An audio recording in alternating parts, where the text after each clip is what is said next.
Nat, sapa pria itu, yang tak lain adalah Randika, mantan tunangan Nadia. Ia terlihat bersedih dan khawatir.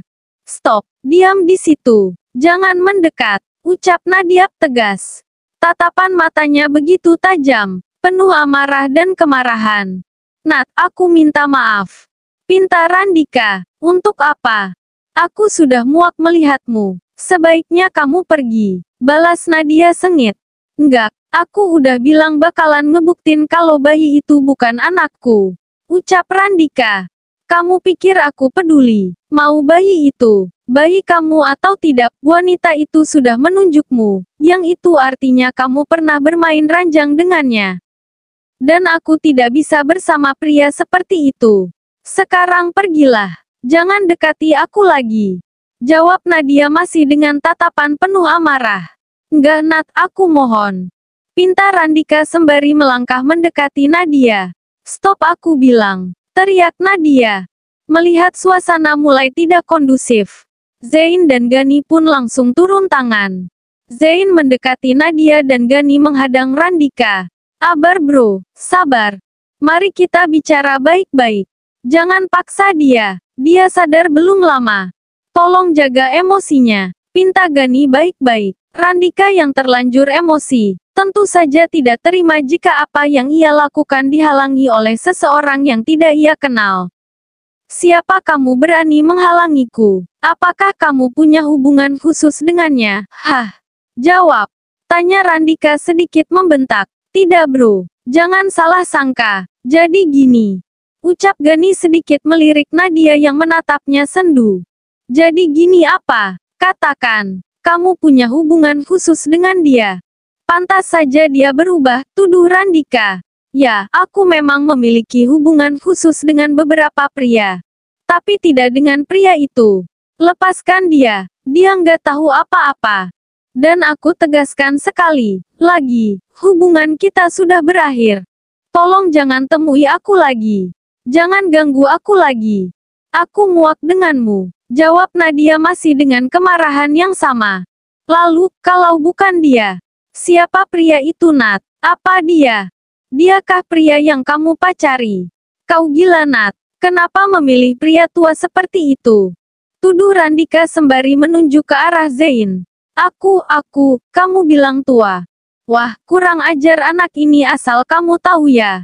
Anakku baru 3 dan aku masih mau nambah 2 lagi, sialan. Saud Zain kesal. Kamu memang tua dan tidak pantas pacaran dengan kekasihku.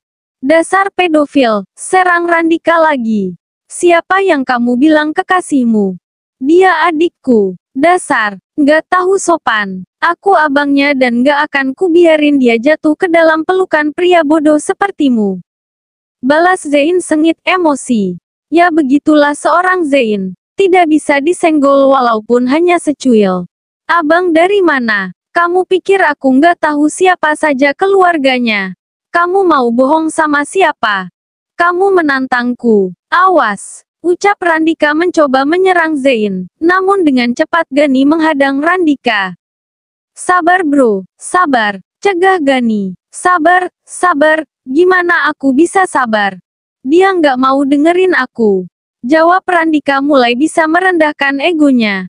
Sudah Dika, kamu jangan begini. Kamu punya istri dan calon bayi yang mesti kamu jaga. Aku nggak mau berurusan dengan istri barbarmu itu. Please Dika, pergilah. Kalau kamu sayang sama aku mohon pergilah. Aku nggak mau ketemu kamu lagi. Sela Nadia, jujur, perpisahan ini juga cukup berat untuk Nadia. Tetapi ini harus dilakukan. Nadia tak ingin menjadi orang ketiga di antara Randika dan Clara. Kamu tunanganku Nat. Aku nggak terima kalau kamu bersama pria lain. Sampai mati pun aku nggak akan pernah ngelepasin kamu. Ancam Randika lagi. Hubungan kita sudah berakhir Dika. Maka pergilah. Jangan membuatku serba salah. Please pergilah. Pinta Nadia lagi. Oke, kali ini aku pergi. Tapi besok, aku bakalan balik lagi. Sebelum kamu benar-benar memaafkanku dan mau kembali padaku. Aku tak akan menyerah. Camkan itu. Ancam Randika seraya mendorong dada Gani emosi. Gani dan Zein hanya bisa menghela napas dalam, menatap wajah Nadia yang begitu ketakutan. Diakah pria itu? Tanya Zein. Nadia mengangguk, masih diselimuti rasa takut. Sebab ia tahu bagaimana seorang Randika. Astaga, bagaimana bisa kamu pacaran dengan pria begitu, Nat? Tanya Zein bingung. Nadia nggak pacaran, Bang. Kami dijodohkan. Jawab Nadia jujur. Entahlah, aku jadi emosi melihat perangai tunanganmu itu. Maksudku mantan tunanganmu itu. Ucap Zein kesal. Nadia pun kesal dengannya, Bang. Nadia membencinya, Bang. Selama berpisah, dia menggantungku. Lalu setelah ketemu dia mengkhianatiku. Jawab Nadia pelan dan lirih. Namun Zein dan Gani masih bisa mendengar dengan jelas ucapan itu.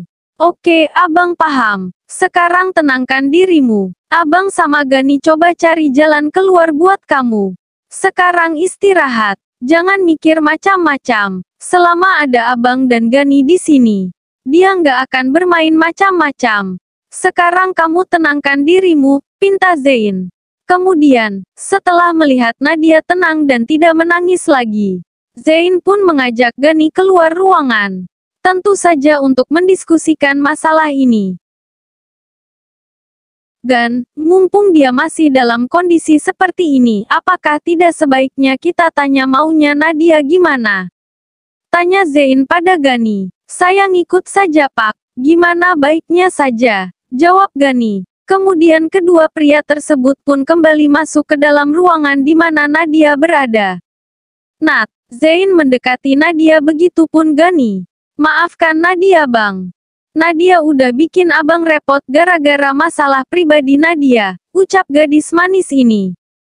Abang nggak ngerasa kamu repotin, Nat. Kamu tenang aja. Abang ingin nanyain sesuatu sama kamu.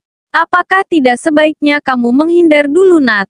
Mengingat kondisi fisik kamu juga tidak memungkinkan untuk melawan dia. Apa tidak sebaiknya kamu pulang kampung saja atau pergi ke tempat yang kemungkinan dia tak bisa mengganggumu? Ucap Zein memberi ide. Percuma pulang kampung, Bang. Dia kan tahu rumah Nadia. Jawab Nadia jujur. Oh, iya juga ya. Astaga, lalu gimana ini? Kamu punya ide, Gan? Tanya Zein. Suana hening sejenak. Gani menatap Nadia sekilas.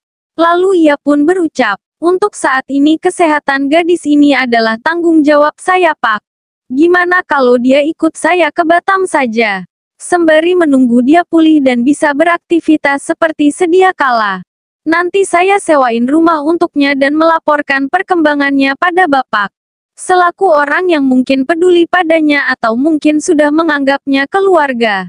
Bisa juga begitu, Gan. Yang penting dia mau. Aku dan istriku bukan mungkin peduli padanya, tapi kami memang peduli. Istriku sudah menganggap gadis ini adiknya. Gimana, Nat? Kamu mau nggak ikut Gani ke Batam? Ucap Zein penuh pertimbangan. Maafkan Nadia, Bang. Tapi Nadia nggak mau ngerepotin Mas ini. Bagaimana dengan reaksi keluarga beliau kalau tiba-tiba pulang bawa cewek cacat begini? Tanya Nadia merasa tak nyaman dengan keputusan yang sebenarnya itu adalah keputusan terbaik untuknya. Bener juga, Gan. Gimana reaksi keluarga kamu, seandainya kamu bawa pulang cewek? Tanya Zein. Ya kan emak bapak, dijawab Pak. Di sana kan saya juga sendiri.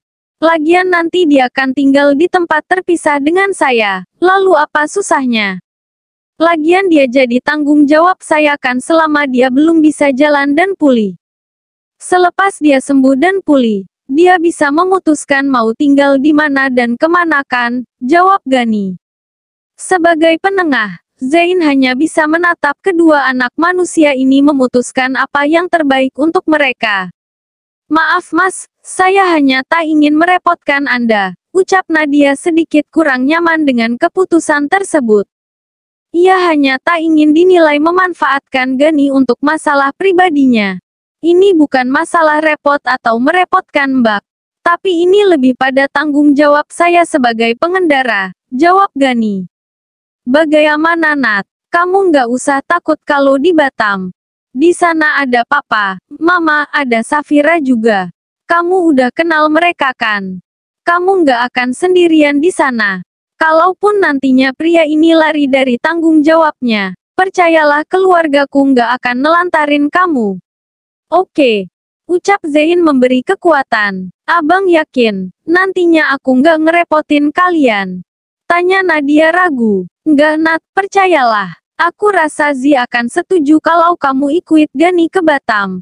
Setidaknya untuk menghindar dari kejaran pria itu. Ucap Zein lagi. Baiklah bang. Kalau Nadia nggak ngerepotin kalian, Nadia mau. Jawab Nadia pasrah. Okelah kalau begitu. Keputusan udah kita ambil. Nadia akan ikut kamu Gan. Aku titip dia ya, kalau ada apa-apa kamu cepat kabarin. Masalah biaya hidup dia, untuk sementara biar aku yang tanggung. Kamu tinggal bayar biaya pengobatannya saja. Gimana? Tanya Zein. Baik Pak, saya ngikut saja. Jawab Gani. Karena mau bagaimanapun ia harus bertanggung jawab atas kesalahan yang ia perbuat. Bukankah begitu? Oke ya, Nat, percayalah. Nggak akan ada lagi yang bisa nyakitin kamu. Yang penting kamu sendiri jangan goyah. Tekankan pada hatimu, bahwa kamu berhak dapat cinta yang lebih baik dari pria arogan itu. Abang nggak suka sama cowok nggak ada sopan santun begitu. Abang mau kamu dapat cowok yang nggak arogan. Pahamkan maksud abang. Ucap Zein lagi. Insya Allah bang, jodoh nggak akan ada yang tahu. Jawab Nadia sedikit tersenyum. Sebab hatinya masih terluka. Baiklah kalau begitu, maaf. Aku nggak bisa lama-lama. Aku pulang dulu, sore nanti aku balik lagi ya. Masalah tiket dan semuanya, nanti kita chat aja ya Gan. Zein tersenyum lalu mengulurkan tangannya sebagai tanda perpisahan mereka. Siap Pak, insya Allah. Besok pagi kami sudah bisa berangkat ke Batam. Karena tugas saya di sini juga sudah selesai. Jawab Gani. Oke, nanti kamu kabari aku aja. Pinta Zein. Gani pun menyetujui. Tak lama berselang, Zein pun meninggalkan ruangan ini dan Gani menarik kursi untuk berbincang lebih dalam dengan gadis yang saat ini sedang dirundung duka itu. Kamu oke? Tanya Gani ketika berada tepat di depan Nadia. Sekarang, kamu pasti senang kan? Karena gadis yang merepotkanmu ini ternyata adalah gadis bodoh, ucap Nadia masih dalam lamunan yang menenggelamkan kebahagiaan. Jangan bicara begitu, aku bukan musuhmu, jawab Gani sedikit pedas. Namun ia memang sedikit kesal dengan Nadia. Sudahlah, aku mau tidur, ucap Nadia seraya menutup seluruh tubuhnya dengan selimut. Tanpa terkecuali wajahnya. Tentu saja ia enggan dilihat Gani dengan keadaan menyediakan seperti ini. Baiklah, sebaiknya kamu memang istirahat. Aku pun mau melanjutkan pekerjaanku yang tertunda karenamu. Selamat siang, ucap Gani sedikit meledek. Namun, entah mengapa ia merasa senang dengan mainan barunya ini. Di lain pihak, seseorang yang kini berniat menjatuhkan Vita sedang menyusun rencana untuk memiliki wanita itu secara utuh. Cinta bertepuk sebelah tangan ternyata telah membutakan mata hatinya. Pria ini berniat menculik Vita dan memiliki wanita itu. Membawanya pergi sejauh mungkin. Hanya berdua, hanya dengannya.